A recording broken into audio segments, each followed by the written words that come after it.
Good afternoon. Happy New Year, one and all, and welcome to TalkSports. It's our Saturday sports special. A very warm way, depending on where you are, because I know not in New York, not in Toronto, at least. But welcome to TalkSports. It's our inaugural program for 2024. It has been a good, 3 weeks, I say, of hiatus as we refresh and get ready for the new year, 2024. But what a bang we started off with. We have a special guest this weekend. He's described as a successful author, cricket commentator, and he's also a pastor, Stephenson Worme. And as usual, my guest, my co-host is in Toronto. That's Rudian Sylvan. First of all, Rudian, let me say Happy New Year to you and welcome back to the TalkSports program. Michael, a Happy New Year to you and to you, Pastor. A Happy New Year to you. All the best for 2024. And I have prayed that the Lord is going to bless you and bless us on this program for this year, that we are going to have information to share with the people and have the right people on. And for those listeners, a Happy New Year to you all. Thanks for coming back with us for a new year, and it's going to be a blast in this year. Right.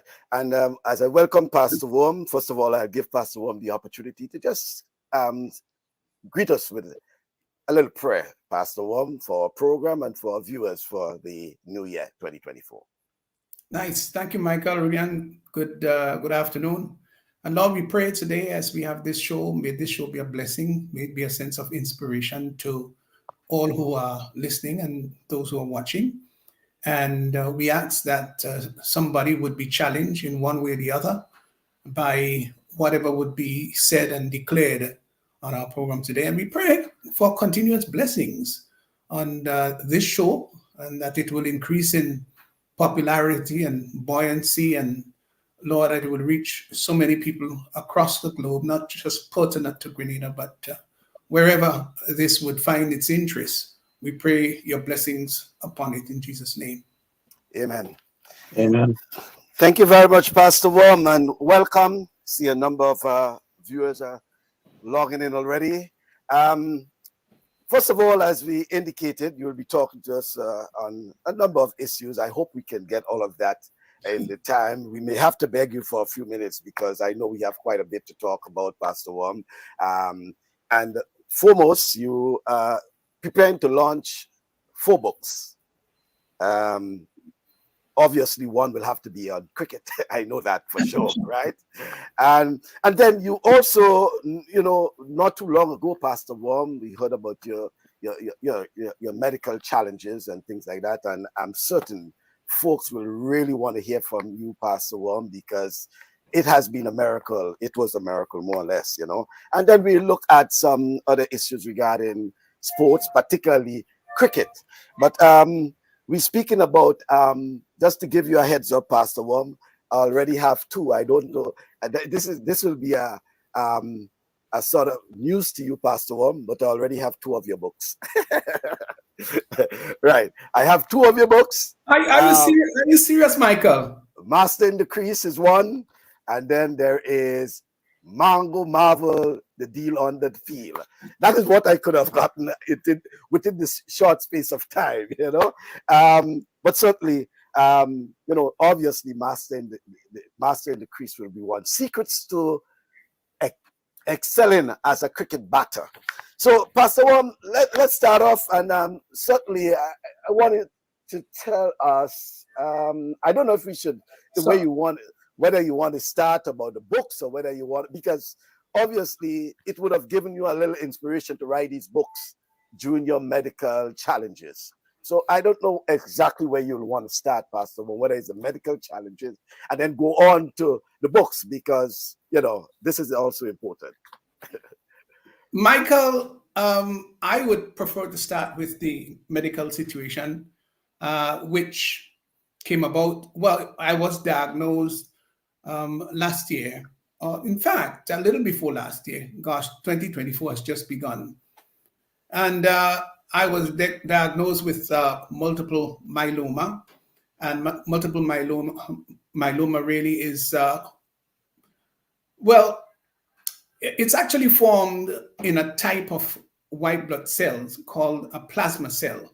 And in multiple myeloma, you can have cancerous plasma cells build up in the bone marrow, and that causes quite a bit of complication. In my case, I began to feel this pain in the hip pelvic area, and I didn't take it for too much, so to speak.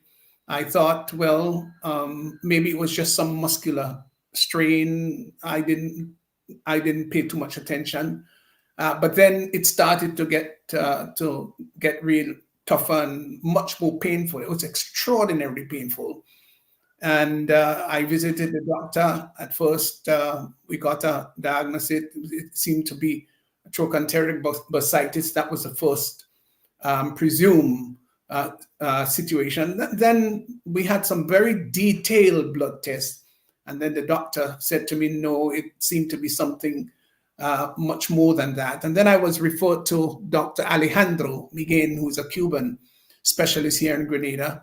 And after having looked at the detailed blood work that I did, then strongly said to me, in fact, before even really declaring, quickly asked me if I had any relatives and friends in the United States. And after having told him, yes, I've got my daughter there and also friends, suggested strongly that I should get ready to go across to the States because this did not look very good at all.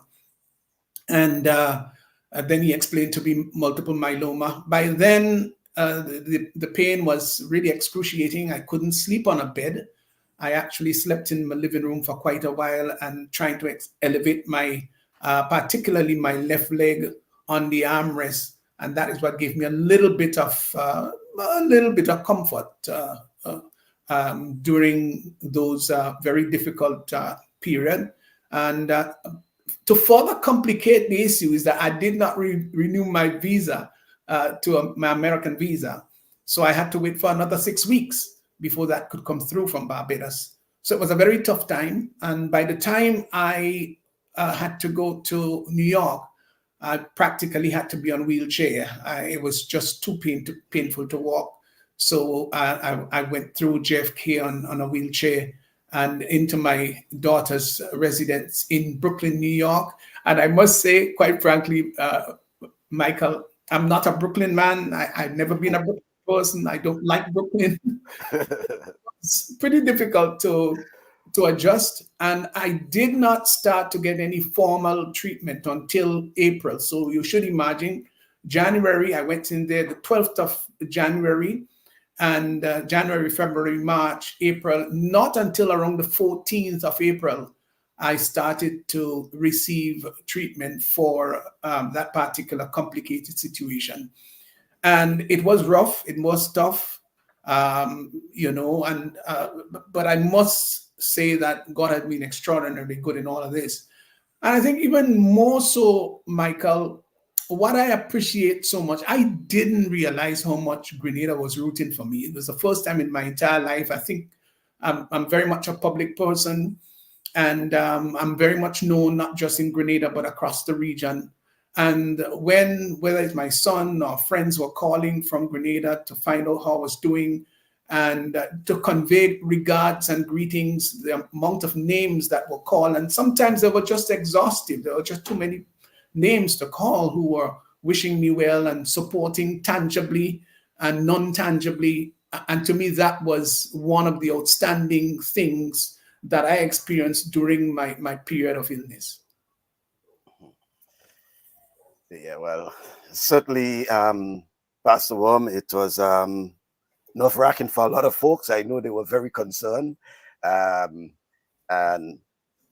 when you heard about whatever it is, sometimes, and people will Google and they'll say, hey, this is serious, and certainly, and then it was a period when you were also hospitalized, I think, or during that period, I think you lost your relative, our friend Odette Campbell, the late Odette Campbell, because in fact you were the person who informed me about the passing of Odette, So all of that, I thought, would have been challenges for you at that time as well.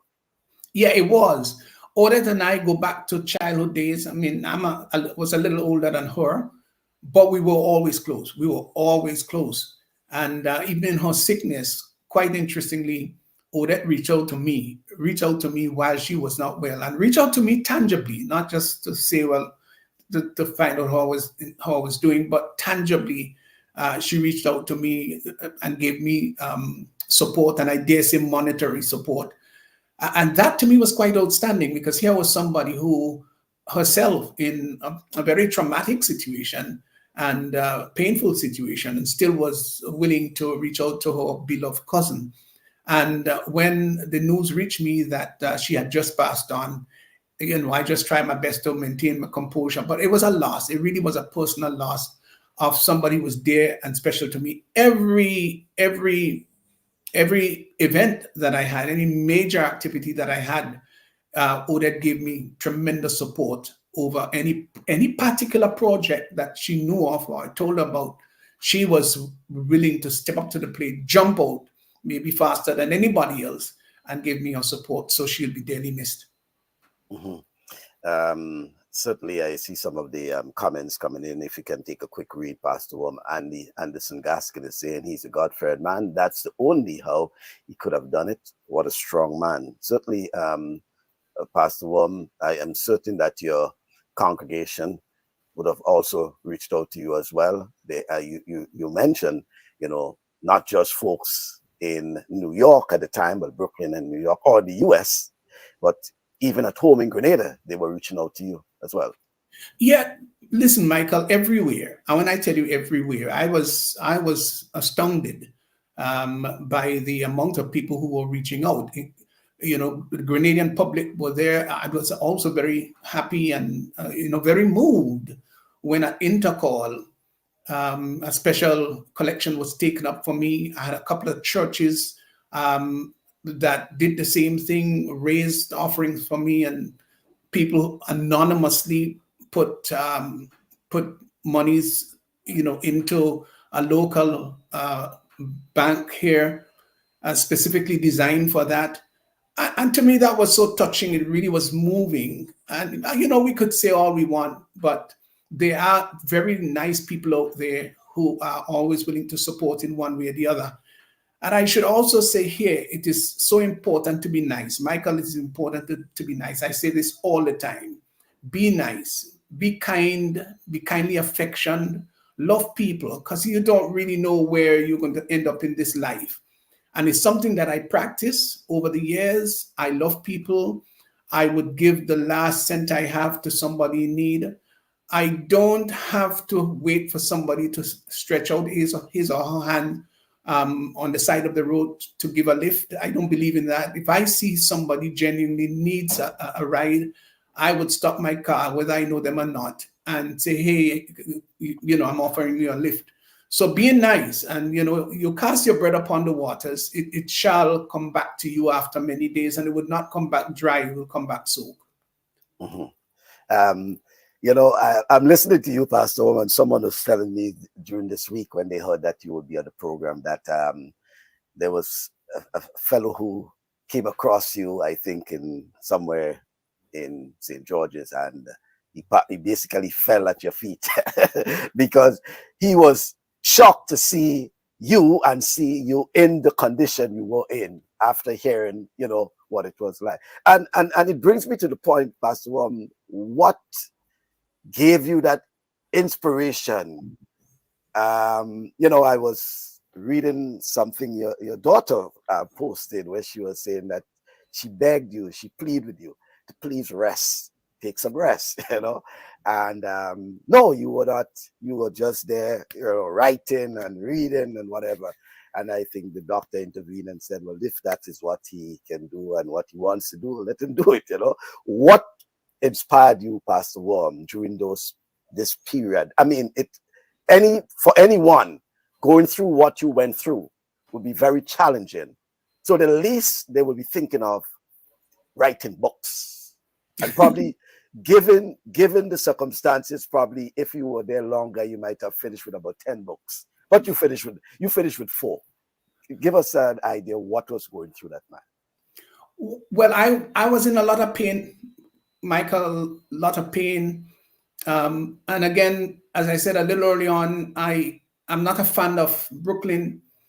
And being home was quite extraordinary because I'm someone who is always up and about, doing so many different things, getting involved in so many different things. And now I was confined to a room. I was bedridden, so to speak. So you're talking about 24 hours in bed or sitting. That's what I knew, except for when I went out to the barber or went out to have treatment. So what do I do with those periods, with that time? Quite interestingly, when I was going up to New York, I practically prayed right through the flight, the JetBlue flight. And my prayer basically was, Lord, I don't want to become depressed. I wasn't even thinking so much about the pain per se at that time. I don't want to become depressed in this situation. I don't know what's ahead. I don't know what to expect, but help me not to become depressed. And God indeed answered that prayer. There were the disconsolate moments. I must admit there were the discouraging moments, but I didn't go into any bouts of deep depression. And that to me was satisfying. So what do I do with those times? I mean, I'm not a TV post. I don't watch television a whole lot. So I didn't watch television a whole lot. But I took time to pray. There were people who were calling me pretty regularly. I have a friend in Grenada that called me literally every day, which was so very nice. It's not very often that you get people with that kind of fraternity and loyalty to call you every day. And people call me regularly, so that really helped. Then you had to get yourself involved. I had to get myself involved in something. And that something to me was writing. You see, in life, you can become addicted to anything. People become addicted to drugs. People become addicted to all different sorts of things. But you can also become addicted. I became addicted to writing, which is not necessarily a good thing. But it was hard for me to go through a day without writing. And quite interestingly, the amount of subject matters that turned up in my mind during that time, and I've got several of them still there, Michael, that I haven't even touched as yet. There were times when I was writing all 3 books at the same time. So I'm writing one, I don't feel like dealing with this one today, so I just delve into the next one. And that's how I wrote. I was very spontaneous about it. There are times when I didn't feel very strong, and what I would do is to basically dictate to my computer. So I didn't necessarily type all the time. I got into speaking to the computer, and the computer, of course, will capture what I said, and then I would go to punctuate it. I had to find all different kinds of modes and ways to effectively get my writing done, and I delved into them and got them done. So it was inspiring. I really enjoyed it, and to me it was heartwarming. When people called, I was all excited and told them, look, this is what I was writing about. I didn't tell everybody. There were just the close friends that I told what I was writing about and kept them up to date as to the stage and state of my writing. And I just did that throughout the entire duration. I mean, the only time I wasn't writing is when I maybe went to the hospital. Although when I was doing the extracting of my stem cell, which took 4.5 hours, I got onto my computer while my stem cells were being extracted and I wrote. Some comments. Josephine Walter says, God is faithful, and Pastor Worme is one of his outstanding servants. Bless his heart. Lincoln Toro Deputy is saying, God bless Pastor Worme. Happy to see you back and doing what you are good at and what you love doing. Yolan Horsford says, Pastor, continue to be strong. Happy to hear and see you. And Edwin Sam, who is in New Jersey and probably waiting for an NFL game, or probably college, well, NFL, yeah, college finish. Prayer changes everything. Certainly, and for those who wondering, I have, as I said, I have 2 of his 4 books. Mango, Marvel, The Deal, Under the Peel is one by Pastor Stephenson Worme. And then there is also, I have Mastering the Crease, Secrets to Effective Batting. And you also have Trinidad and Tobago Down Memory Lane, a photographic journey And there is also Deacon of Esperance, The Rise of Deacon Mitchell. Well, Michael, I must say you're doing better than me, because you're holding a couple of books in your hands that I haven't held as yet. So I have two. I'm awaiting the other two, once they're available. I should have them. Yeah, I do have my collection in the back, right? You showing me? Trinidad and Tobago, right. Memory Lane. Memory Lane, right. Yes. I think that one would have taken a little while to get to me, but this one was in short order. In fact, if you have Amazon Prime, you can get it in a day. Well, a day and a half or so, 2 days maximum. So, so Pastor Worme, you have these books now, and you're preparing to do an official launch, right? The launch is scheduled for Friday, February 9th at 5 p.m. at Gateway Conference Center in Poinciana. And I assume folks will be able to attend the launch and get copies of their books and signed as well. But in addition to that, Pastor Worme, you have authored other books before. So are these books still available, right? Yeah, well, at the launch, I would also be featuring Grenada Back Then in Photos. That is a book of historical nature. Looks at some of the old photos of Grenada, whether it's the Market Square, what the Market Square looked like back in 1910, what Granby Street looked like back in 1918, 1935. Those old photos that captured the essence of Grenada's historicity. I'll be looking, the book would feature much of that. So that would also be on display, not officially launched because I did that already, but that would also be available. Then I would have some books that is Worme's Cricket Dictionary. By the way, Michael, that will be revised. Okay, because I do have a copy of that. Yeah, right. It will be revised because so much of the laws have changed in recent times, and that was done, quite a while now. So since 2007. So I'll be updating that when I feel strong and good enough. I'll be doing that. And then a book that means a lot to me is A History of the Grenada Boys Secondary School. I am in the process of updating that, bringing it up to 2020, thereabout. And that will be done sometime during the course of this year. So, I just get excited about books. A little later on, I'll be updating the history of Windward Islands cricket, bringing that up to 2020. So, gosh, there's a lot of work to do, but it's, when you're passionate about what you do, it's not as laborious as as if you don't like what you're doing. Okay, Rudy, and before you come in there, something that interests me particularly, and folks, I encourage you to get a copy of the book Mango Marvel, The Deal Under the Peel, because what interests me in that book in particular is that we complain so much about the mango itself and wasted mango, particularly in Grenada. You buy mangoes because you want to purchase mangoes, because there are so many mangoes available, and we talk about agro-processing and all these things. But in particular, in chapter 6, you mentioned about the mango beauty hacks, where you're actually using mango for like face mask for radiant skin, and all these sort of things. Mango lip balm for soft lips, mango hair mask for silky tresses, and using basically the mango as a cooling eye mask, mango bath soak, using, the mango for a bath soak. So, quite a lot of information there.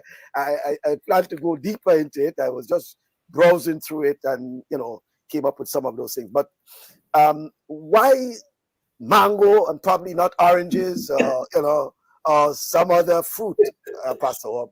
Well, Michael, if you grew up in Grenada or perhaps anyway the Caribbean, and we talk about fruit, the first thing that has to come to your mind is mango. I mean, that's what we lived on. And although at times I must admit, Rudy and Michael, that we desecrated this wonderful fruit, because at times when we played cricket and after the game of cricket and we beat up a side, we used to get all the mangoes and we used to have mango war. I don't know if you all knew about mango war, but we pelted people with mangoes. So, and we chose a particular mango to do that, the one that would be mashed up very quickly. So if that hit you, it made a real spatter on your back or wherever it did hit you.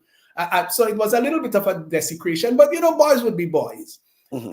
And mango is such a beautiful thing. It's such a beautiful fruit. When I go to New York, trust me, I'm going to go and buy mango. It's not as sweet as ours in Grenada, not as palatable, but it's just something I just feel I cannot do without. When I had to pass the rainy season outside of Grenada and couldn't get a classical Calivini or a tin or a Julie or a Ceylon, whatever, that was painful. And it just shows you how versatile this fruit is. A very versatile fruit. We can do so much with it. A real culinary bliss. There's so many things. And in the book, you will see, in fact, that there are quite a number of Caribbean recipes in the book that you can use and make this thing so delectable, so delightful and palatable. So it's all there, and I hope that we will give greater credence to this wonderful universal fruit called mango. And again, regarding Mastering the Crease, dedicated this book to Andre Fletcher. Well, in fact, Andre is in Dubai this weekend, if I'm not, it's in Dubai. He probably on because he told me the time. Well, we know the time difference, and but you had the pleasure, you said, of dedicating this book to, Andre Fletcher, and, known as a Spice Man, definitely. Yes. Why Andre Fletcher?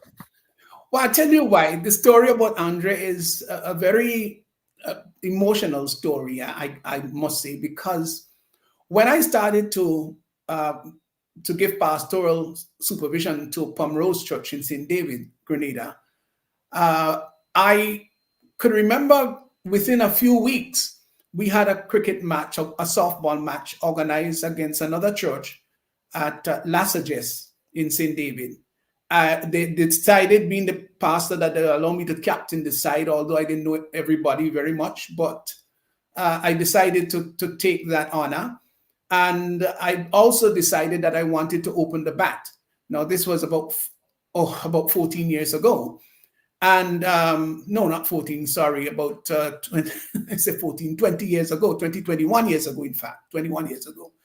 And I opened the bat with this youngster. And I can tell you, Rudy and Michael, that day I was timing the ball so sweetly. I don't know, I was in good form, hitting everything nice and clean and hitting it on the ground. I was not the kind of guy that loved to hit the ball in the air. And I saw this young fella striking the ball much harder than I was. And I dare say even cleaner than I was. I said, who's this young fella? He was about 13, 14, that was hitting the ball so very well. I couldn't believe. The next day, in fact, quite ironically, I was called by Ashley Cummins, one of the local coaches, and he told me that I needed to come down to the stadium because there is an exciting young 14-year-old guy that he wants me to see. So I went down to the National Stadium, and when I got there, there was this young fella walking across the playing area, and he said to me, "Worme, that's the guy I want you to see."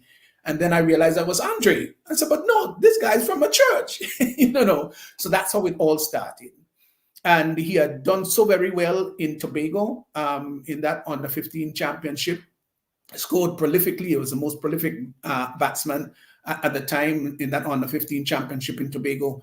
And thereafter, I sought to mentor him a lot. I remember even conducting mock interview with him. So I say, "Andre, you're going to make it big. There's no question about it. So you have to know when somebody's thrust a microphone in front of you, how to be able to handle yourself." And we did our little mock interviews.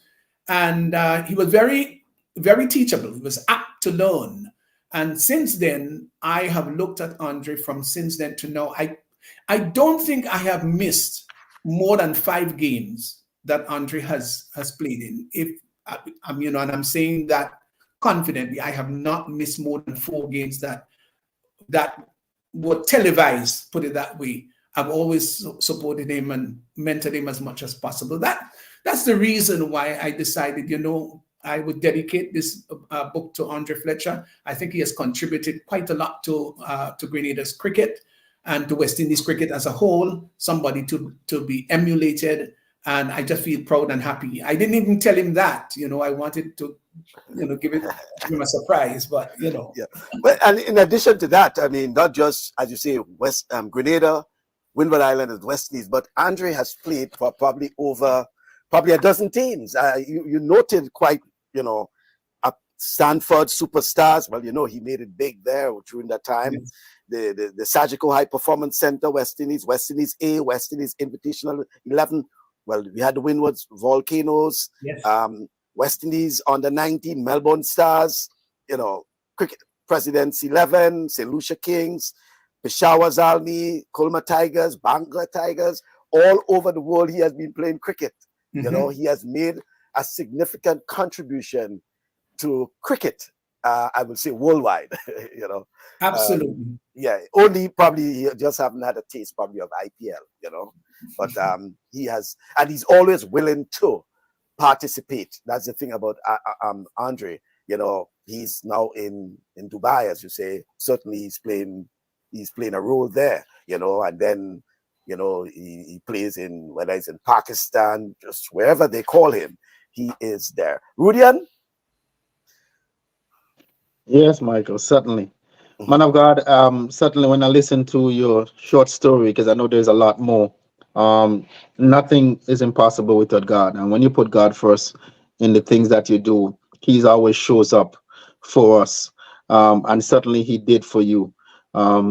And the passion you have for writing do certainly come from the Lord, because if we idle, then there is nothing to do. But once you put your mind and your heart into something, the Lord do show up and be with you in everything that you're doing. Even in the down moment, the Lord is with you and making you come through, and He put a path in front of you that there is ways to do certain things without you using your fingers.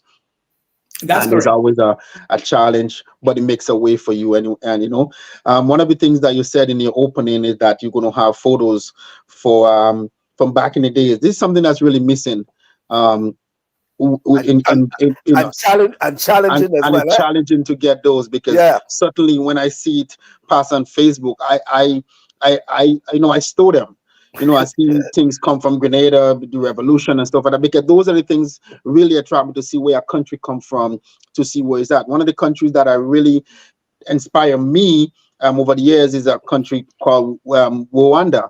For what Rwanda been through, the African nation, and to see what it is the most beautiful country in Africa, and nobody will ever believe it from what it was to where it is now. So definitely seeing those photos that you're going to put out of what Grenada was to where it is now is truly will be remarkable. And I really hope that a lot of people who can be out there to support you, and definitely take a look of where we at now, and so they could be appreciated to Grenada, truly. Because we definitely come a very long way to get where we are. We still got a long way to go. We're still not where we really want to be, in everything, in sports, in the economy, in education. We still have a long way to go.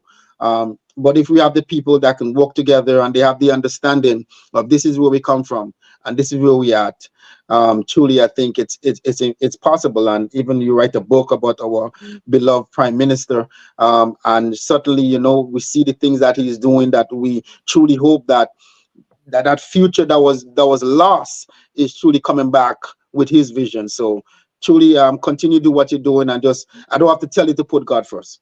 You definitely know that. Nobody have to tell you, hey man, put God first. No, God is with you. You walk with Him, and He talks to you, and the same way He does for me. So just continue doing what you're doing, and just trust in the Lord. Yeah, Rudy, let me just say very much, and I'm glad you just amplified on this very much. I think that we need to show greater respect and credence to our history. We have not done very well in Grenada at all. Yeah. And it really hurts me. It hurts me a lot, because our library, for example, has been closed for more than a decade. This has not happened in any Caribbean country at all whatsoever. And even if you think about our poorest neighbors, Haiti, you still don't find that happening. Yeah. All libraries have been closed for over a decade. I worked at the National Library for a couple of years. It was one of my greatest experiences. I spent several hours per day at times going into the archives. So when somebody called from overseas to want to get something in the archives, I didn't even have to go into the catalog. I was so versed with what was in the archive because I used to spend countless hours looking into the archives and just appreciating our historicity there. And unfortunately, much of those, they become so brittle, we probably would lose much of that. I'm glad to know that the Ministry of Education is beginning to make some restoration work in regards to that. But we need to pay more attention. And I won't want to call name here, but I remember, approaching a particular, person in education, with the book, Grenada Back Then in Photos, hoping, and imploring, could we have one of this book in every school in Grenada? And, it was just a cold shoulder. I couldn't believe it. Quite ironically, Trinidad called me and purchased 40 of my books. 40 of my books to put in their libraries. And, our ministry did not see it necessary to do that. And it hurt.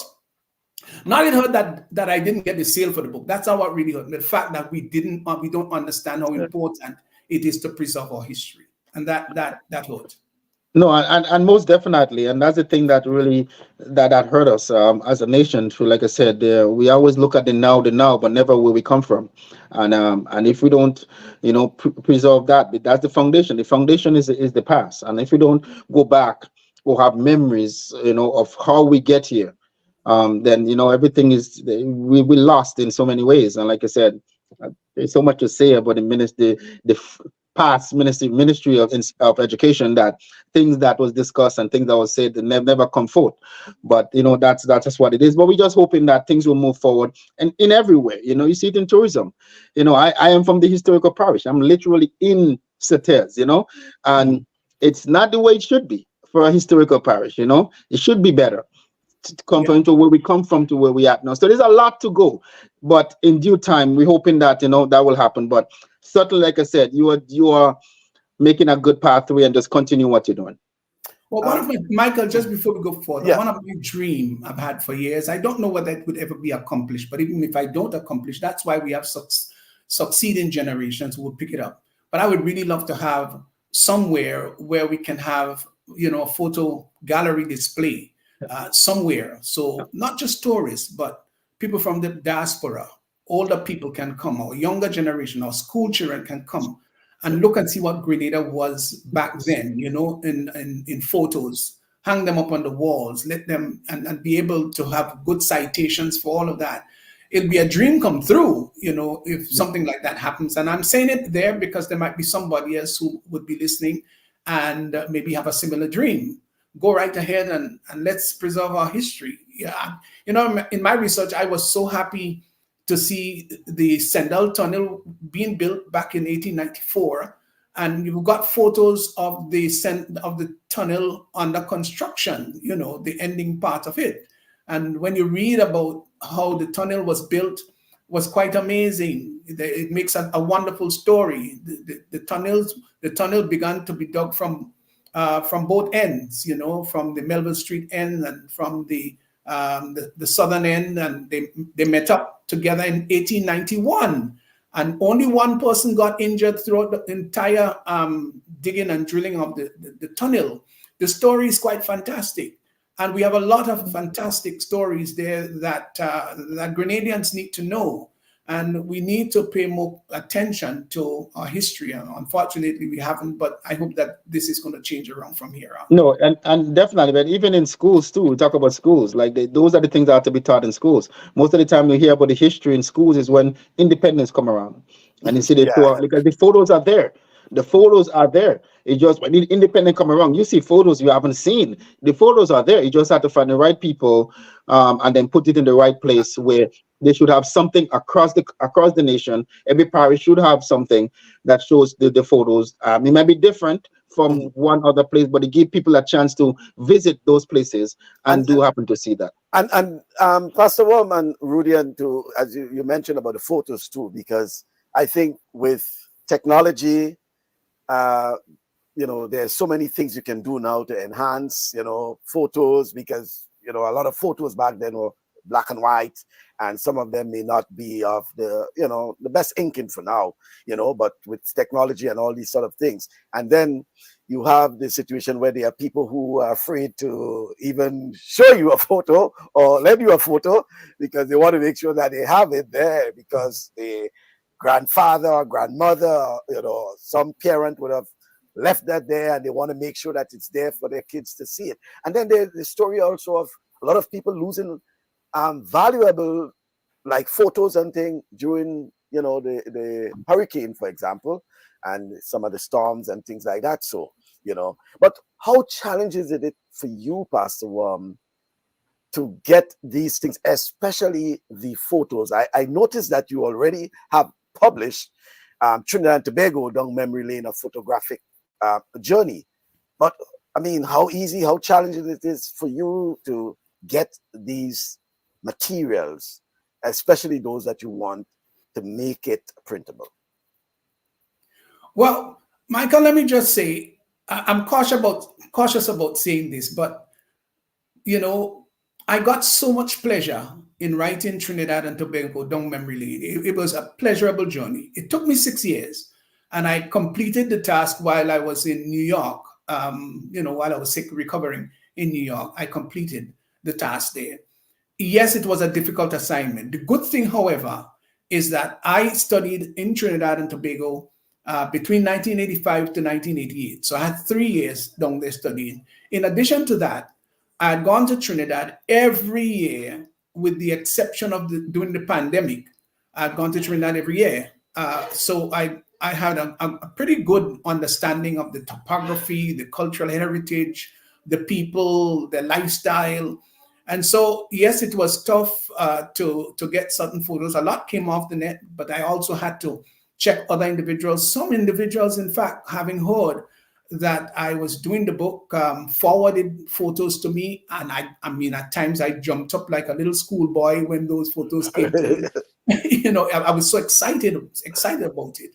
And, it's so many of them. And quite frankly, after having done, write-ups about so many of these old things in Trinidad and Tobago, actually, the book was too big. In fact, the person who was doing the formatting for me told me, Mr. Worme, you have to cut down the size of this book. It's just too big.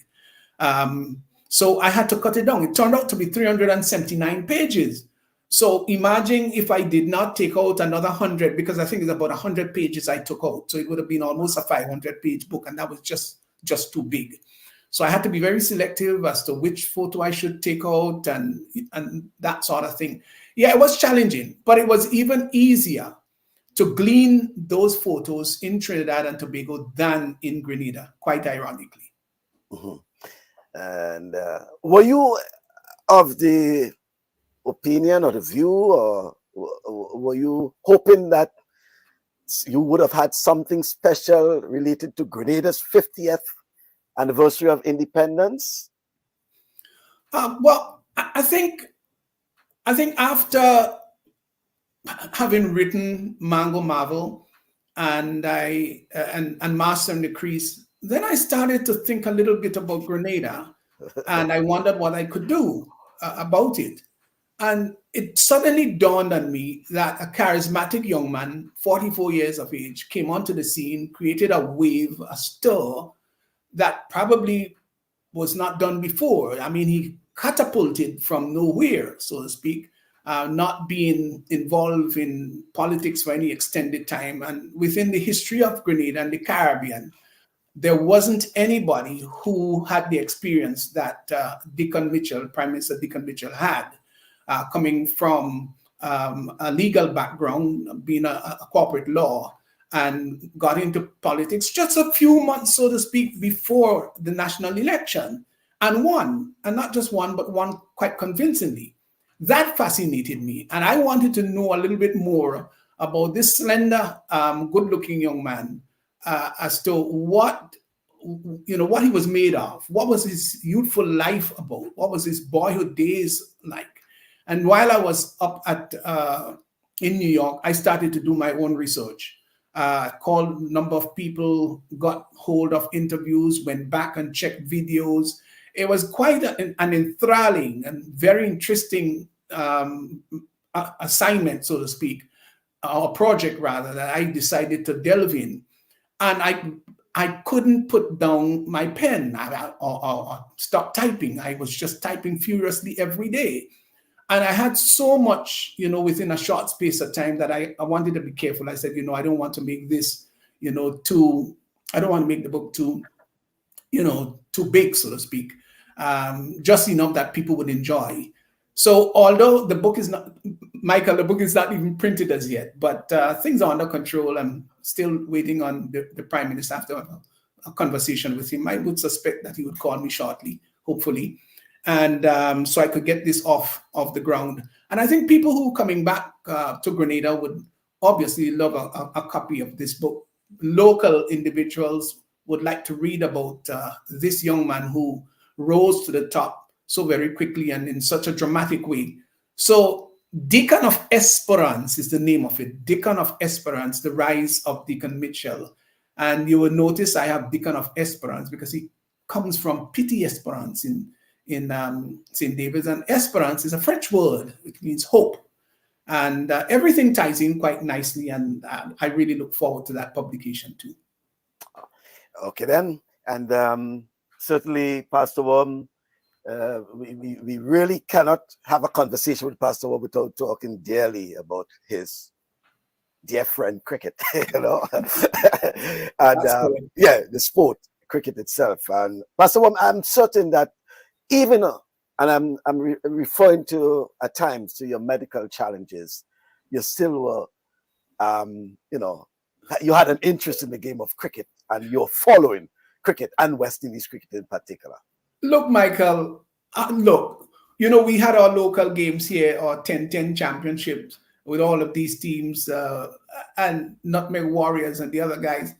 And I am listening to my fellow commentators and I'm saying, gosh, if only I were home, because, every year I look forward to it, and not being able to do it last year, it was a real miss. Not being able to do any first-class matches or international matches was a real miss. We did cover the South Africa versus the West Indies. We had a couple of matches in Grenada. I covered that. That was exciting. I enjoyed it so very much. And when you're unable to do something that you love so passionately, it's not easy to just look at it and know that you cannot make any contribution. It is tough. But you know what? The passion for the sport lives on.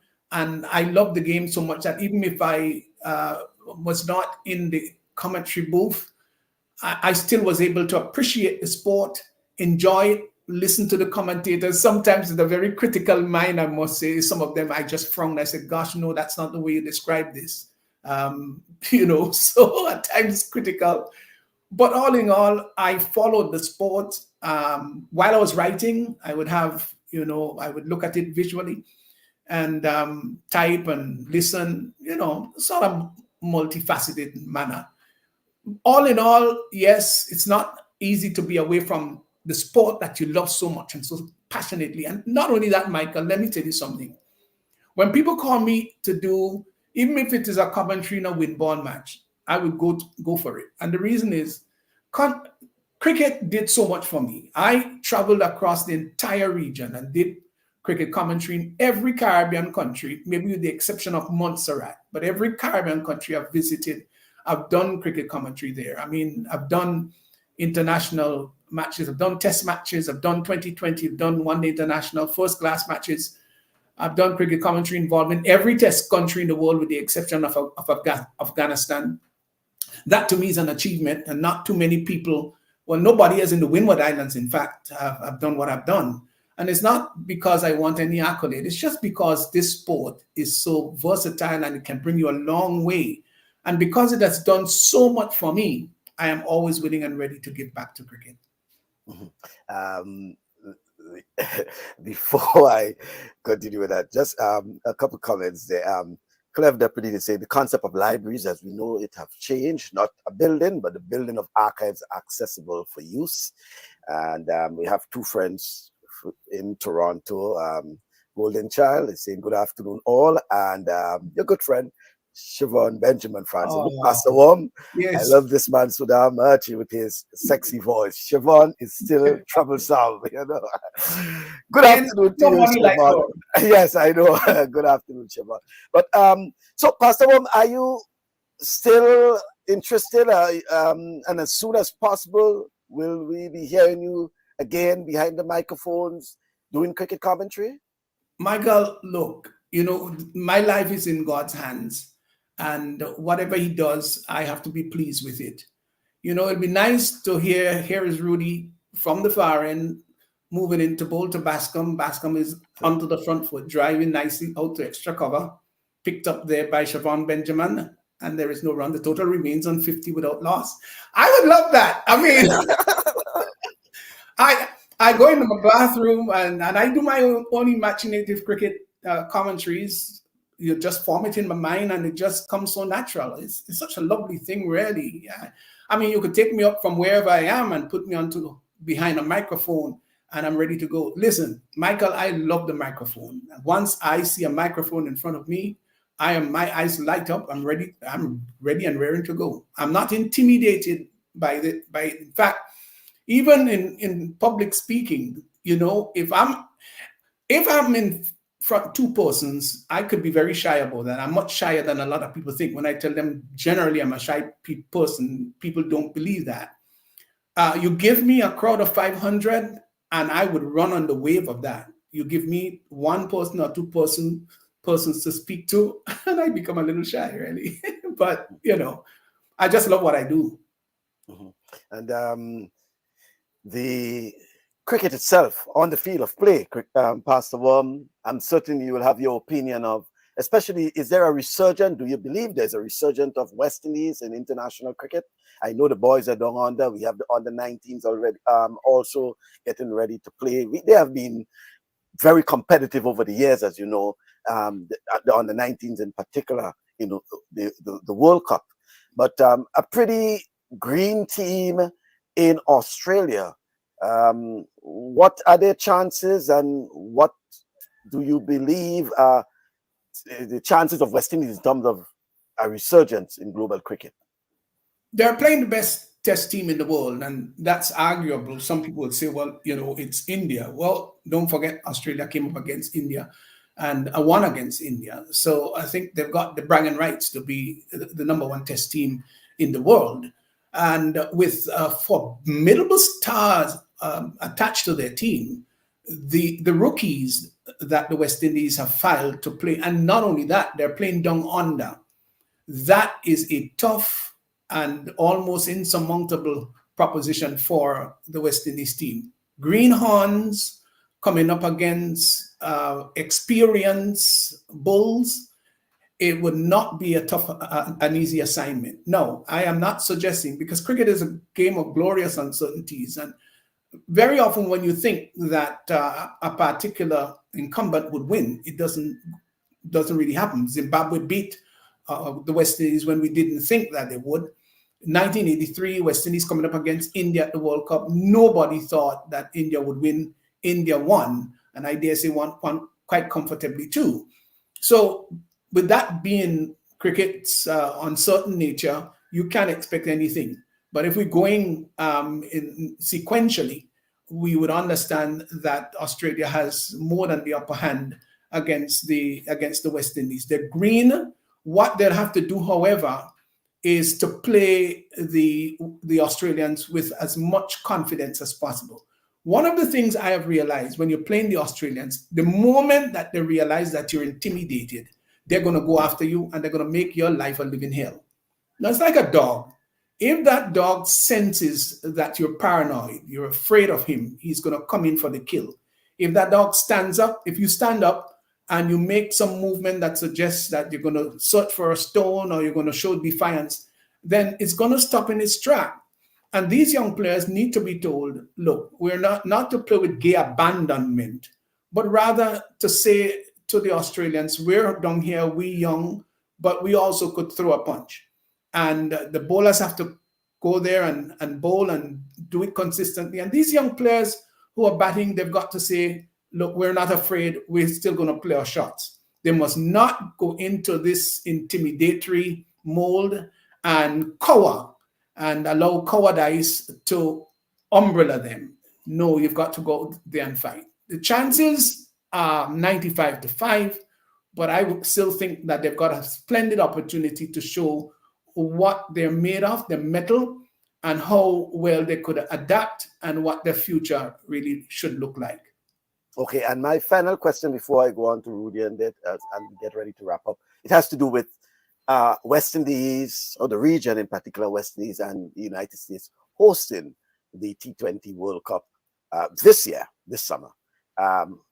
As hosts, do you believe too that it's an opportunity for West Indies to resurge in the shorter form of the game?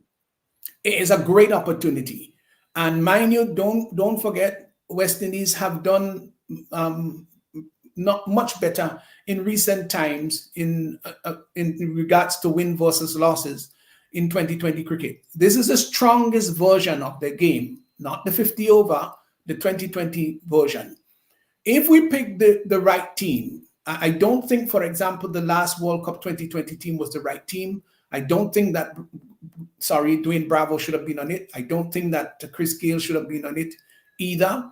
Ravi Rampal, I don't think also, that's my own personal feeling. If you do get the right combination and the right team with the right frame of mind, and then having Darren Sammy, who was at the helm at 2 victorious World Cup, is a great opportunity for West Indies to come strong. Now, my personal feeling is that Paul is a good captain. I think he reads the game very well. He commands the respect of the players. And not only that, he himself is such a powerful striker of the ball. I would like to see him develop his fielding ability. He should work on that. But in the few recent games that he's had, we've seen him take a couple of very good catches, which means that his fielding is improving. If you get the best team slated for this 2020 tournament, the West Indies playing in its home territories and also in the United States will be a formidable force. And I won't be surprised if we're right up there playing against some of the best, or all the best teams in the world. Well said. Rudian? Most definitely. I mean, I think when you look at the West Indies young team now, they have to have that with them, that this is to have the patch on the chest, it's something meaningful. And I think that's what's been lacking over the past few years with the teams that they have been selected. Listen, in the days of, I mean, you know way more than I do, but in the days of my my young time coming up watching the West Indies team, having that patch on your chest, it means something. Proud. Yeah. Proud. I mean, it's more than just playing cricket. And I think sometimes they have to kind of bring them back, whatever team that they select, they have to bring them back to those days, to remember that what it is that you're really playing for. You're not necessarily playing for your country, you're playing for the whole West Indies. And there's meaning for it. Look at India. I believe India got their power from 1983, that young team. And I think that's where the strength came in, to come beat a power like the West Indies in the World Cup from then. And that's where they are strong. Look at them. They are the power of cricket now. And when so that should have been us. Yes, we could talk about a lot of things that should have, could have happened, with the veterans in the days, keeping them on to be mentors or whichever it is. We could say all these things now, but when you have something, we talk about the Afghans, those are the things you need to show them. This is where the team came from, and this is what you are playing for, and to hold up a legacy. And that's really what West Indies is. Man, I've seen West Indies bowl a team for 27 runs. And I seen people walk out, one bat, they just lift the bat and the wickets are gone. That's honor, and when you see that, is really what they should be playing for. So I truly believe that, yes, it's good to have a young team. Yes, they need to have that fire in them. But don't be intimidated to whoever you play, and just play cricket. You have to have that love for the sport. It doesn't matter who it is or what you do. Have the love for the sport, because we've seen people who's rookies win. We see it in NASCAR driving. We see it in football. We see it in teams that never expect to be there. They come out on top because they have that fire in them and they are playing for honor. They're playing for something. So I think once they have that in them, I think they'll be okay, even if they lose. But they don't just lose.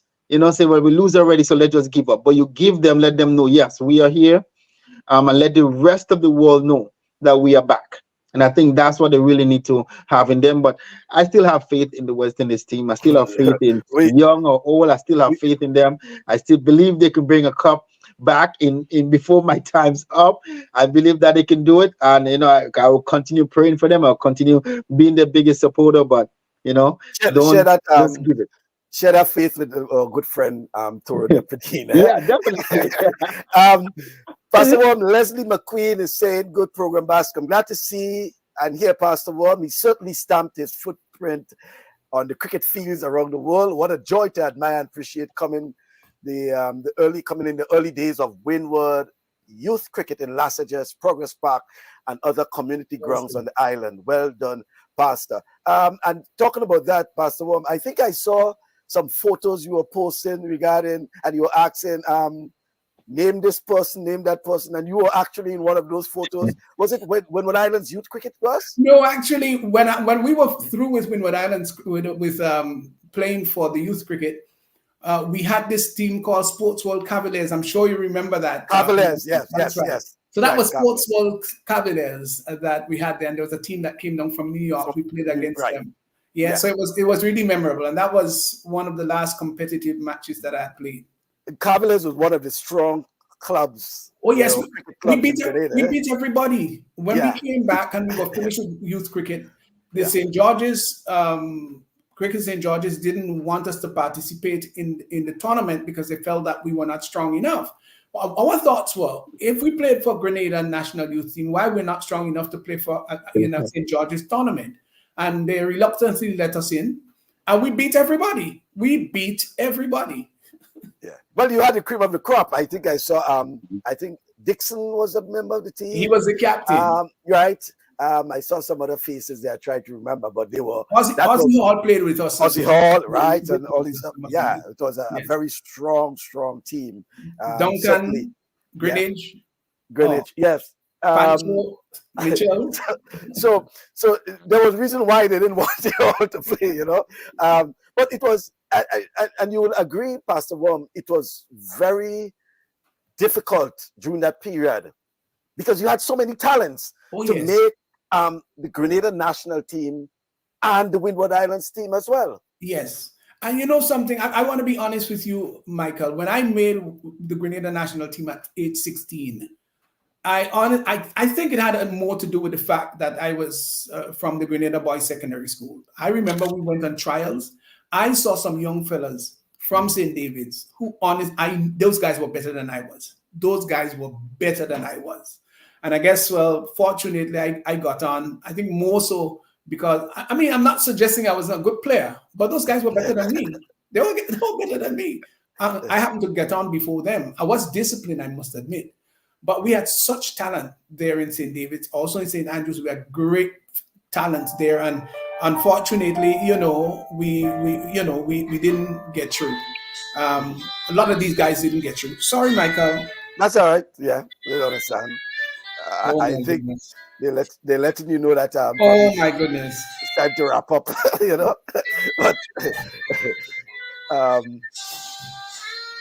But Chenny is saying, I hope Pastor Worme remembers those left-hand swingers. I don't know if Chenny, stick to football, please, Chenny. I know you just tried to throw something at you there, Pastor Worme. Yeah, but he swung it a little. He did sling it a little. Sling it a little. Yeah. I would say pelt it a little. Yeah, but going back to that point, Pastor Worme, because then you mentioned St. David's, but then they also had at that time a lot of good players, even from the big Paris St. Andrew. Yes, really good players. And let me say this. To me, if you've got strong cricket in St. David's, it's an indication that your national team is going to be strong. I would say St. David's and St. Andrews. But with the fall of cricket in St. David's, cricket was no longer the same in Grenada. That is the fact. We've got sufficient fields, we've got sufficient people in St. David's. St. David's is a naturally talented place for cricket. You don't have to do much. It's just a natural thing for it. And so we've got to go back to the grassroots. We've got to go back to our schools. We've got to begin to go into the nurseries really young. We can't wait until they get old to harness this. And there's another thing I want to point out, please, Michael. We have so many female teachers in our schools. You know, maybe to every 10 female teachers, there are probably one male teacher. And then this male teacher probably has no interest in cricket anyway. So we have to look at this. There have to be serious discussion. And I hope really that the Ministry of Sport would be willing. I've made myself available over the years. I made myself available in regards to our library. I've made myself available, to inspire young people. And that's one of the things I would like to do. I can't be a coach, but you know what? I can be a motivating factor and tell people, because of my international experience, what they can do to get to the top. You know, what you can do to get to the top. Mastering the crease, as you may notice, helps batsmen, batswomen, batters to get to the top and to be able to stay up there if they follow those guidelines that I have penned in the book. Mm-hmm. All right. Well, thank you very much, Pastor Worme. And before I get some more comments there, just one program note, folks, that coming up next Saturday, God's willing, the Prime Minister will be our guest. Prime Minister Deacon Mitchell will be our guest. The last time he was on our program was 2022, October of 2022. He will be our guest at 12 o'clock Eastern Time, 1 o'clock Eastern Caribbean Time, come next Saturday. Prime Minister Deacon Mitchell. Getting some comments there. Kellen Antoine, Happy New Year to the host and followers TalkSports, hoping for success, good health, best wishes to all. Elsa Batiste, very interesting conversation. This is Brother Dominic Jeremiah. Okay, Pastor Worme, Mr. Bascom and Sylvan, great program. Pastor, it's good to see you. I agree that Fletcher, he's speaking about Andre Fletcher, should be honored for his contribution to cricket and his continuous representation of Grenada. At least someone is certainly agreeing with you, Pastor Worme. The conversation about cricket and football in the schools have started. We need to chat, Pastor Worme. So Brother Jeremiah is saying that, there is some conversation and you need to chat with him because he's now Chief Education Officer. So he has, at least you have one foot inside of the door when you get to speak to Brother Jeremiah. The time is right for intervention for development, in youth cricket. And Roger is ended by saying, non palma sine labore. Enough said. I think Pastor Worme will know a lot about that. Non palma sine labore. Rudian, you know what that means? No. All right, let Pastor Worme tell you. It's no reward without labor. No reward without labor. That's our motto. Yeah, that's our motto. Non palma sine labore. Yeah. So Pastor Worme, certainly, and as Brother Dominic Jeremiah is saying that, you really need to chat with him because the conversation about cricket and football in schools, and I assume when he says schools, he's referring to both primary and secondary schools, because you will agree that the emphasis, there should be also an emphasis in the primary school so that by the time the kids get into the secondary school, the basics are there already. We shouldn't be teaching kids in secondary schools the basics in terms of, batting and bowling and, football and this sort of thing. These are things that they can learn at a very, very early age. That's why we have these academies catering for the 8 and the 9 and the 10-year-olds, So you will agree, Pastor Worme, that the primary school is an incubator for the development of sports.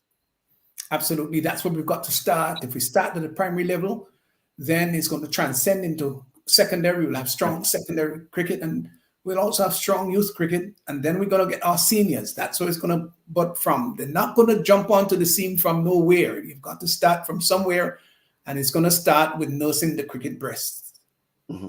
Yeah, thank you very much, Pastor Worme. It's always a pleasure. I agree with you. We need to, and so is Brother Dominic Jeremiah. Absolutely, primary school is the nursery for cricket. Yes, Yeah. And it's really a pleasure, Pastor Worme, having you again, folks. I still have to, show my mango, right?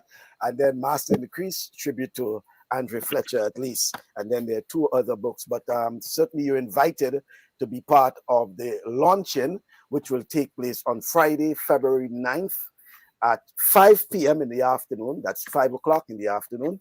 The event will take place at the Gateway Conference Center at Point Celine. And the books to be launched, well, Pastor Worme is hoping that the Deacon of Esperance, The Rise of Deacon Mitchell, will be ready by then.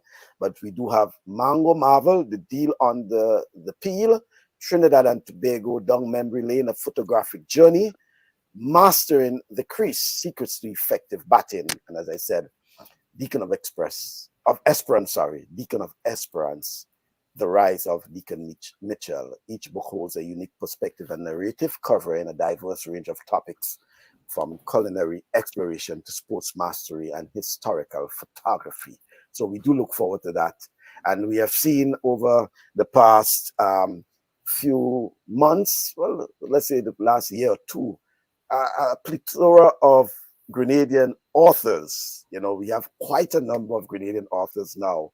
Pastor Worme, it was very difficult to, name Grenadian authors, but we do have quite a few now these days, right?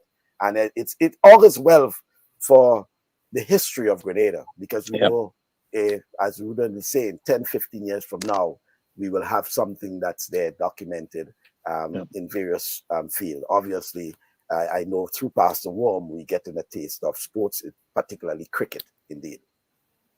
Thank you again, Pastor Worme. Pleasure. Yes, Pastor Worme, just before you go, it just came to me now that your next book should be Life and Time of a Man Called Pastor Worme. And I think you need to write that book, think about it. Definitely, that should be a good reader. I will ask Michael to write it. Yeah, I don't think Pastor Worme would want to take the honor of themselves. That would be 1,000 pages. Yeah, he has to do it. It would be 1,000 pages.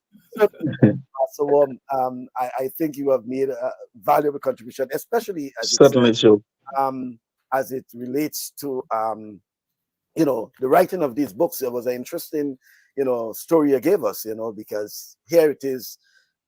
In your as you started, and you spoke about your medical challenges and all of that, and you were able to accomplish that. I am certain it will inspire a number of people, that there's a possibility of doing things even under these sort of challenges. Thank you very much, Michael. And I hope that more Grenadians can step forward. I am not a natural writer. I have read things that literatures that other Grenadians have written, and I say, I wish I were good as they are, and my mind goes to a couple of people who are very good writers, but I guess they just don't know how good they are, and I just hope that in the future that we have more people stepping up to the literary plate and write as much as possible, whether it's local, regional things or international topics. Yeah. Certainly. Thank you very much, Pastor Worme. Pleasure. It. Okay, then. Thank you very much, Pastor Stephenson Worme. Okay, then. Certainly, Rudian, Pastor Worme. Well, what a bang for the start of the program. Certainly was a good one. 2024, certainly was a good one. And a very good story to tell, eh? Yeah, sure, totally. Yeah. So it was good. Yes. And we're going to continue on with that again. Like I said, next week definitely be a good one. It's going to be continue on with some great things, and hopefully sooner or later we could have the Minister of Sports on right after that, and then as a lot of sporting activities taking place and starting, you're referring to the new Minister of Sport, right? The new Minister, the new one, right. Certainly we hope into, because this should be the year of the national sports policy. Policy, sort of thing. So it will be quite a bit for us to discuss. But Pastor Worme really brought a bit of fresh air in terms of our program. It started with a bang, and certainly as Edwin is asking when Toro is on, yes, he wants to know when Toro will be on. Certainly, we'll have to set aside about 2 hours for Toro, because Toro will come to recap and give his old say about West Indies, we boys, as he will say, talk about that, and all sorts of things Toro will want to talk. But definitely, we'll have Toro on at some point in time.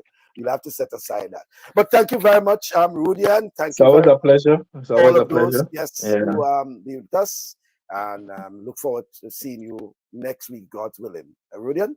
You too. Thank you again. Okay, then. All right. Have a good one. All right, thank you. So, folks, as per usual, it's always a pleasure having you on our program. Looking forward to you joining us at 12. That's high noon. Yes, 12 o'clock. That's Eastern time, which is 1 o'clock Eastern Caribbean time, for another program. Remember, come next week, God's willing, we'll have the Honorable Prime Minister Deacon Mitchell, who will join us to speak about, overall, it was 2022, October of 2022, which was just a few months into his prime ministerialship. So this time he'll probably give us, a lot. We'll hear a lot about his government's trust in terms of development of sports, and we look at it in all areas. We look at the stadium, rural, grassroots, recreational sports, a number of things we want to talk about with the Prime Minister, and we'll have the Prime Minister with us come next week. Thank you once again, folks. Thank you to Pastor Worme, to Rudy and Sylvan, and to all of you who've been part of the program this week. The invitation is yours to join me next week's, God willing, at 12 o'clock Eastern time. Make that 1 o'clock Eastern Caribbean time. Until then, you have yourself a pleasant weekend.